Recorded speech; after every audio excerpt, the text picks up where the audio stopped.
our job is to triangulate and understand what part of the nervous system is dysfunctional in whatever way. And then we go into provide therapy. So everything's done from a therapeutic approach, and the underlying understanding that neuroplasticity is the real deal, and we can actually go in and change brain function. That's what neuroplasticity means, right? And we use it in our clinic to our advantage, right? Hey guys, welcome back to another episode of What Did the Patient Say with Doctors Dana and Lauren Brindisi, sisters and owners of Carolina Functional Neurology Center. We are bringing you inside information from real conversations we have with patients on a daily basis. We get asked the same questions and want to spread the truth on health and healing because we believe everyone deserves to know the answers. Hi, welcome back to our 11th episode of What Did the Patient Say with myself, Dr. Dana Brindisi, and my sister and co-owner of Carolina Functional Neurology Center, Dr. Lauren Brindisi. Today, we're going to talk about what we do, what is functional neurology, and what does that mean compared to maybe traditional neurology, to some of the other providers that you guys see.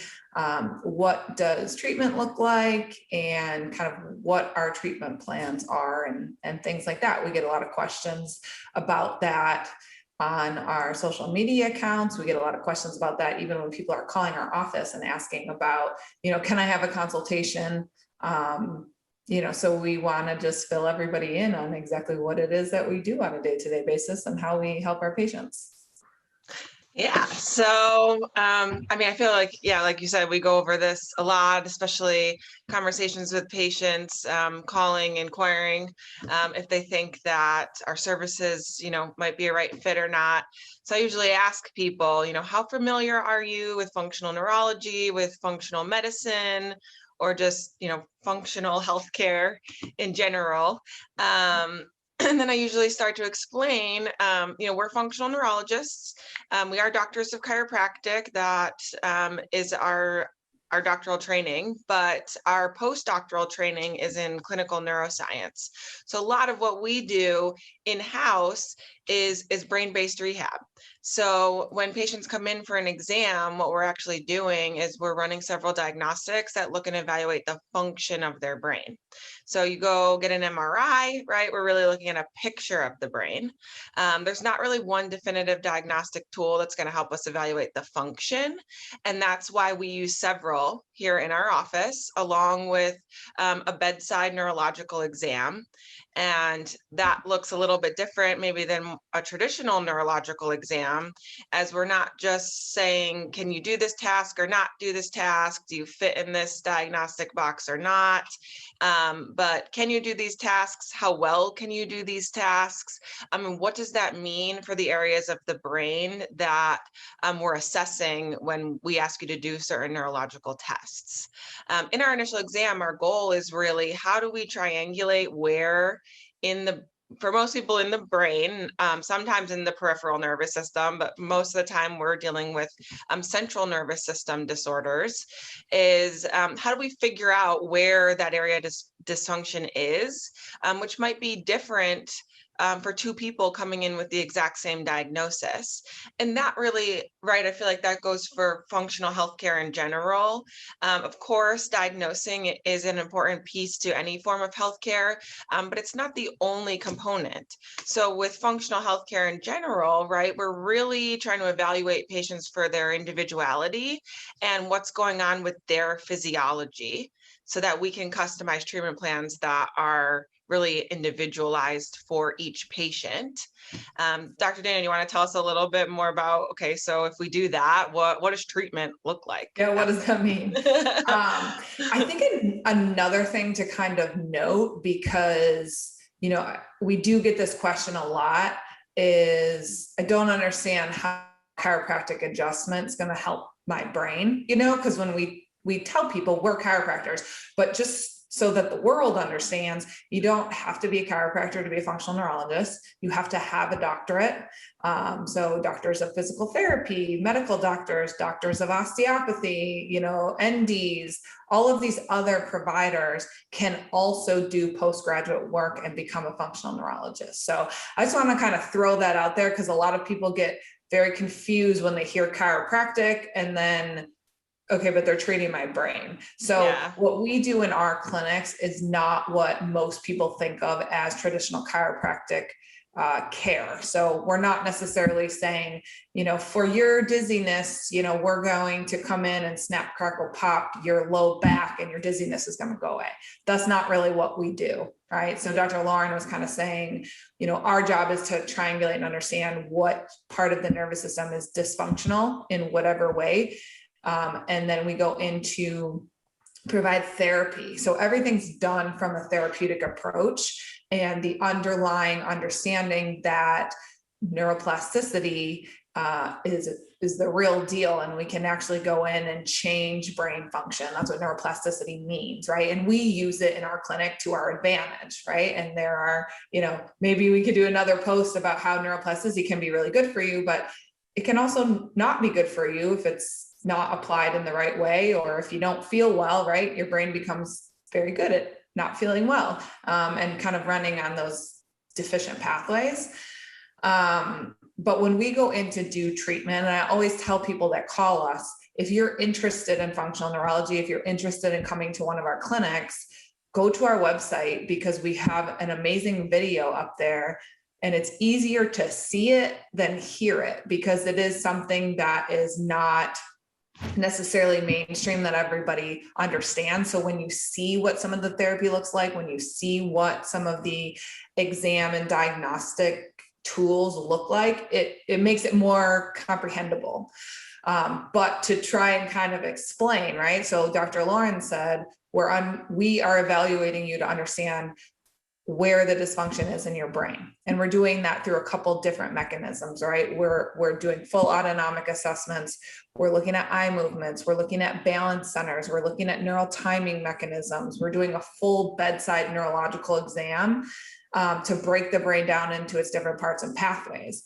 So let's use the brainstem as an example. So let's say we find some dysfunction in the brainstem when we're using our exam. Well, your brainstem hosts a lot of different neuronal pools and ganglion that are responsible for specific neurological function, right?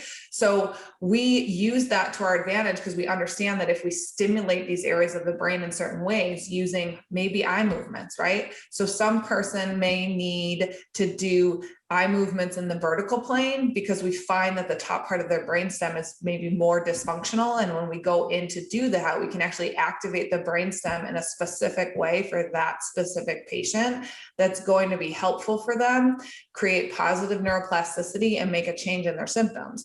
Where somebody else with maybe the same diagnosis in terms of like, I have migraines, or I have POTS, or I have dizziness, right? Maybe their dysfunction is in the middle part of their brainstem. And through neuroscience, we understand that maybe that middle part of the brainstem is more responsible for eye movements in the horizontal plane than in the vertical plane. So for that particular patient, we may say, everything that we're going to do from an eye movement therapy perspective is going to be in this plane for you versus this plane. And that goes on and on and on. So I always find myself in a consultation with a patient and they're like, well, what does therapy look like? What types of therapies do you have? And then I'm rattling off all of these different types of therapies that people may or may not understand, but I'm going to do it right now so that everybody has the information. So Dr. Lauren, if I miss one, let me know. But we do eye movement therapy. We do vestibular rehab. We do neurosensory integration therapy. We do something called neuromodulation. We do tilt therapy. We do orthostatic retraining. We do interactive metronome. We do balance therapy. We do chiropractic adjustments and soft tissue work if it's necessary for the patient. What else? Did I miss any? We can do different cognitive games, memory tasks. Those were the big ones. Coordination activities, balance activities. We use the neurosensory integrator to do that for a lot of our patients, right? Or we use eye movements to do that. And it doesn't mean that, we use cognitive therapy in specific ways for patients that may not have a cognitive issue, right? But we may see some dysfunction in their frontal lobe or in their cortex in general that we say, all right, we've got to activate that. And so it's fun, I think, what we do, because it's creative and it's specific to the patient. It's not like you have migraine, so here's our list of medications that we have to offer you in our clinic. So this is what you get. Yeah, and I think that's the part I definitely, see a lot of comments on social media. That's, well, what was the treatment? Right. Yeah.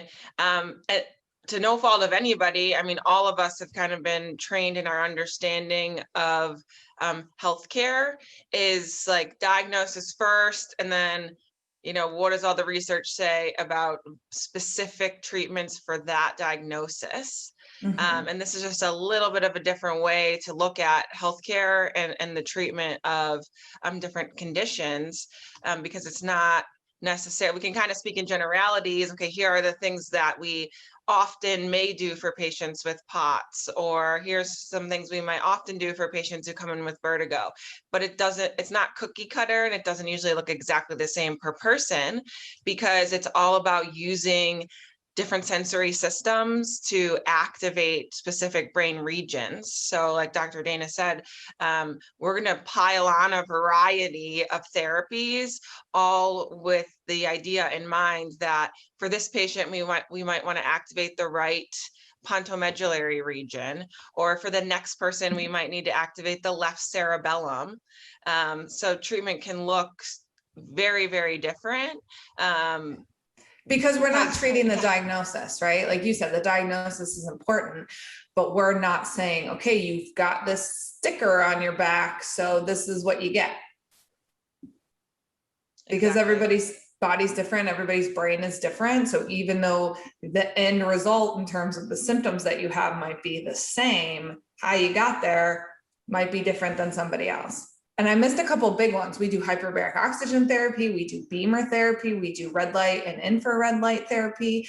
We do nutritional counseling. We use supplementation, because we're looking at your system as a whole. And I think that's where our training as chiropractors really has benefited our ability to apply functional neurology to the human body as a whole, not just saying like, we look at your nervous system and that's all we're going to pay attention to, because you really can't separate your brain and your nervous system from the rest of your body, and vice versa. It's a system. It's all in there together, and it's all going to work together in some capacity. And if it's not working together, then there's usually some issues there. Yeah. And yeah, that's where we then start to tie in some of these other components, right? When we look at gut function, the endocrine system, looking at adrenal gland function, looking at things we've talked about, blood sugar regulation, understanding, are there any underlying infections? There's such a variety of things that could be playing a role causing neurological issues, that we really want to weed through, functionally all of these different systems, not only for each one for what it is, but how they're interconnected. And then how can we apply modalities of all sorts without drugs and surgery to really optimize a patient's function. Yeah. And I think we get a lot of questions online about, well, I see this provider, so what does that mean? If we want to come see you. I feel like a lot of people get very attached to their providers. And I think even more so in the functional world, right? So it's like a lot of people are like, well, I'm seeing so-and-so, and it's almost like you feel like you got to break up with somebody to see somebody else. And it's really not the case. A lot of what we do is extremely complementary to what all of these other providers do, right? Like one provider can't do everything. And so, we co-manage basically all of our cases, right? Like we are not the only doctor that's seeing probably any patient that has walked into our door, right? And so it's so great when we have the opportunity to not only, work with the patients that are working with these other providers, but actually work and speak with those other providers, because we really are trying to create the best healthcare team for anybody that walks into our door. And we're very open to talking to the other providers and making sure that everybody's on the same page. Because I think in healthcare in general these days, you go to the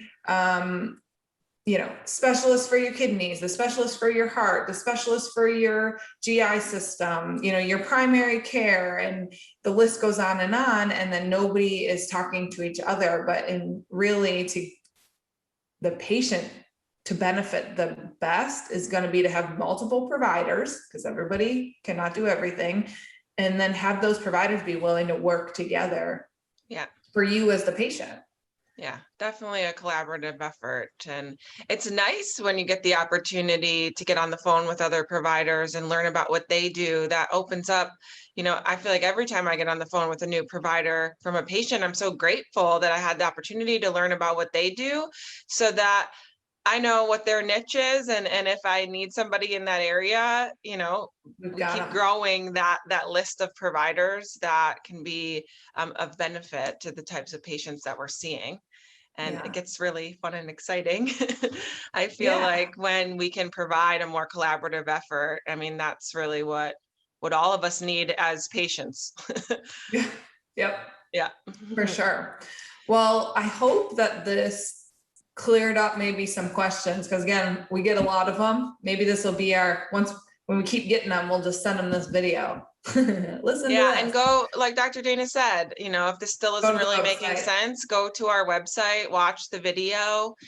We also have tons of blogs and other informative information, ones that do include like what's functional neurology, but also starting to understand all these different systems and how they're tied together. We want people to be educated and understanding their body, so they can really take control of their health. So there's plenty of resources out there for you. Yeah. And stay tuned for our next episode, because we kind of dive into, we get a lot of questions of, what do our out-of-town patients do? What does that type of treatment look like in terms of frequency and intensity, and all of those types of options, because we get a lot of questions about that as well. So stay tuned into our next episode if you are a patient that may be considering coming to see us from out of town, because we're going to kind of dive into what that looks like. But as always, thank you. Follow our social media accounts. We're on Instagram, we're on YouTube. We are recently on Apple Podcasts. So all of these What Did the Patient Say episodes are going to be uploaded onto Apple Podcasts, so that you can follow and listen on there. These go out bi-weekly. So that's always an option, but comment, and if there's any other questions that you guys have of things that you want us to talk about, please don't hesitate to reach out, and we look forward to talking to you again soon. Yep. Have a good day. Bye. Bye.